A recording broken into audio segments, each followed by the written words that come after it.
Imagine a book that was rejected by the biggest literary agency in New York. They called it too new age, too niche. The author, a recovering alcoholic and single mother, didn't give up. She photocopied the manuscript herself, literally standing over a Xerox machine, and sold it by hand in local bookstores.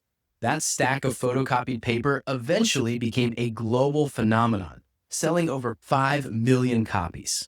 The book, of course, is The Artist's Way by Julia Cameron. It's been the Bible of creative recovery for 30 years. But here's the question. Does a text written in 1992 still work for a world that is increasingly neurodivergent, time-poor, and grappling with systemic trauma? Or does it need a remix?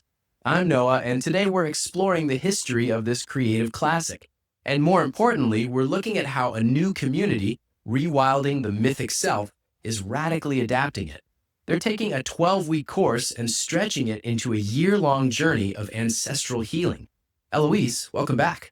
It is such a pleasure to be here, Noah, and I have to say, this topic feels incredibly timely. We're seeing a massive resurgence of interest in Cameron's work, but people are coming to it with very different nervous systems than they had in the early 90s. Exactly. And before we get into the heavy lifting of how this rewilding community is changing the rules, we need to ground everyone in the original text, because you can't break the rules until you know them. So take us back to 1992. What was the landscape like when Julia Cameron dropped this book? Well, context is everything. 1992 was a pre-internet world for most people. It was a time when the starving artist myth was still the dominant cultural narrative. You were either a genius or a hobbyist. There was no middle ground. And Julia Cameron, who had been Martin Scorsese's partner and a successful screenwriter in her own right, was coming out of a period of intense personal crisis. She had battled alcoholism and drug addiction, and she found that when she got sober, she needed a new way to access her creativity that wasn't fueled by substance. Right. She famously said she used to drink to lubricate the gears, and she had to learn to write sober. Precisely. And that's really the core thesis of The Artist's Way. It treats creativity not as a talent you're born with, but as a spiritual practice that you cultivate. It's fundamentally a recovery program, creative recovery. The original structure is 12 weeks, with each week focusing on a different theme: recovering a sense of safety, recovering a sense of identity, recovering a sense of power, and so on. And it's anchored by two very famous, non-negotiable tools. If you've hung around any writers in the last 3 decades, you've heard of them: morning pages and artist states. Break those down for us quickly. Sure. The morning pages are 3 pages of longhand, stream of consciousness writing, done first thing in the morning. The rule is you don't stop moving your hand. It's not writing in a literary sense, it's a brain drain. Cameron calls it wiping the windshield. You're getting all the petty, angry, fearful thoughts out of your head so they don't block you later. The second tool is the artist state. This is a block of time, usually about 2 hours a week, set aside to nurture your creative consciousness. And the key rule here is you must go alone. No partners, no kids, no friends. Just you and your inner artist doing something playful. Okay, so that's the canon. That's the text. And it works. Millions of people swear by it. But here is where the friction comes in. We're now living in a time where we have a much deeper understanding of neurodivergence, of ADHD, of executive dysfunction. And frankly, we're also more aware of how rigid structures can feel like another form of oppression. This is where the Rewilding the Mythic Self community steps in. They're arguing that the classic artist's way is a bit too, let's call it, industrial. It's a production line for creativity. It's a great observation. If you look at the original text, it is very disciplined. Do this every day, do not skip, 3 pages, longhand. For a neurotypical brain, that discipline can be grounding. But for a neurodivergent brain, or for someone carrying deep institutional trauma, that rigidity can trigger shame. If you miss a day, you failed. If you can't write by hand because of dysgraphia or chronic pain, you're doing it wrong. The Rewilding the Mythic Self community is essentially saying, we want the medicine, but we need to change the delivery system. Their first major adaptation is time. Instead of rushing through a chapter in 7 days, they spend an entire month on each chapter. That's a huge shift. You're taking a 3-month course and turning it into a year-long pilgrimage. Why is that specific expansion of time so critical for this group? It's about resisting urgency culture. In our current capitalist framework, everything is about speed and output. By slowing down to one chapter a month, you move from learning a concept to actually embodying it. If week one is about safety, you don't just read about safety on Monday and move on. You spend 30 days investigating, what does safety feel like in my body? Where did my ancestors lose their safety? How does institutional repression make me feel unsafe to speak? That connects directly to one of their other main pillars, ancestral healing. The original artist's way is very focused on the individual's childhood. What did your teacher say to you in the third grade? What did your dad say about your painting? It's very biographical. But this rewilding community is zooming out. They're looking at the cobwebs not just as personal blocks, but as intergenerational ones. Can you give me an example of what that looks like in practice? Absolutely. Let's look at the concept of the censor. In Cameron's book, the censor is that nasty voice in your head telling you you're not good enough. Cameron personifies it as a sort of internal critic. But the rewilding approach asks, whose voice is that really? Is it just your third grade teacher? Or is it the voice of a society that told your grandmother she shouldn't speak? Is it the echo of institutional repression that taught your ancestors that being visible was dangerous?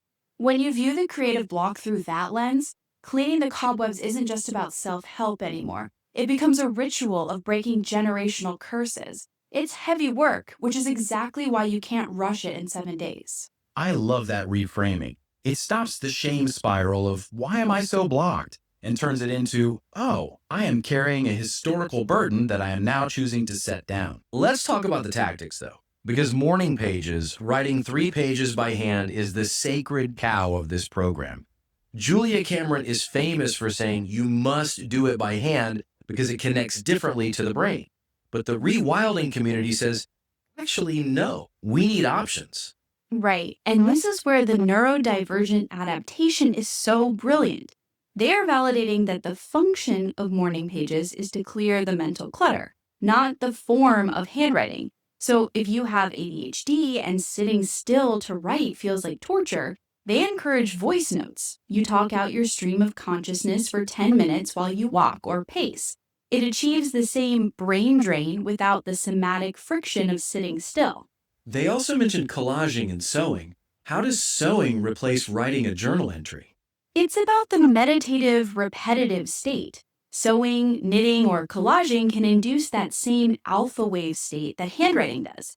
It's a way of processing emotion through the hands. If the goal is to bypass the logical editing brain, which is what Cameron wants, collaging is actually perfect. You're tearing and pasting images intuitively. You aren't thinking about the sentence structure. You're letting the subconscious leak out onto the page, which is the whole point. It feels so much more accessible. It invites people in who might have looked at 3 blank pages and felt paralyzed. I also want to touch on the artist's dates. The rewilding community distinguishes between mini and macro dates. What's the distinction there? This is another nod to the reality of modern energy levels and capacity. In the classic version, an artist's date is usually a few hours, going to a museum, visiting a fabric store. But for someone with chronic fatigue or a single parent working 2 jobs, a 2-hour excursion is impossible. So they introduced the micro or mini date. This could be 5 minutes. It could be stopping to stare at a specific flower on your walk to the bus. It could be listening to one specific song with headphones on and doing nothing else. It's about cultivating the muscle of delight, even if you only have 5 minutes. And then the macro date might be that once a month deeper excursion. It removes the all or nothing failure state. It seems like the overarching theme here is moving from a prescriptive model, do this to be an artist, to a descriptive model, what does your artist need right now? I want to circle back to the institutional repression aspect. The original book is very spiritual. God is mentioned a lot. Cameron uses the term God freely, though she says you can substitute it for good orderly direction or flow. But for many people, especially those harmed by religious institutions, that language is a barrier. How does the Rewilding group handle the spiritual core of the book? They lean heavily into the mythic self part of their name. Instead of a patriarchal, monotheistic God figure, they tend to frame creativity as an animist or ecological force. It's about rewilding, returning to a natural state of being. So when they do the exercises about recovering power, they aren't necessarily praying to a deity. They might be connecting with the land they live on or acknowledging the resilience of their lineage. It grounds the spirituality in the earth and in the body, rather than in a sky god. This makes it much safer for people who have trauma associated with organized religion. It turns creativity into a form of ecological restoration. You are restoring the ecosystem of your own soul. That is such a powerful image. Restoring the ecosystem of your own soul. It really changes the stakes. You're not just trying to write a screenplay, you're trying to become a whole human being again. So if someone is listening to this and they're intrigued, maybe they tried the artist's way years ago and burnt out, or maybe they've never started because it felt too rigid, what is the takeaway from this rewilding approach? What can they apply today, even if they aren't part of the community yet? The biggest takeaway is permission to adapt. Julia Cameron provided a map, but you are the one walking the terrain. If the terrain is rocky, you might need different shoes. If you want to do morning pages but can't write, open your voice memo app. If a week feels too fast, take a month. The goal is consistency, not compliance. That is the shift. Are you trying to comply with a book, or are you trying to connect with yourself? Consistency, not compliance. I think that's going to stick with me. It's fascinating to see how a text from 1992 is being kept alive not by preserving it in amber, but by breaking it open and letting it breathe. Eloise, thank you for walking us through this evolution. It's a great reminder that our creative tools should serve us, not the other way around. My pleasure, Noah. Keep creating. And for everyone listening, whether you're sewing your morning pages, speaking them into your phone, or just taking 5 minutes to stare at the clouds, you're doing the work. Thanks for joining us.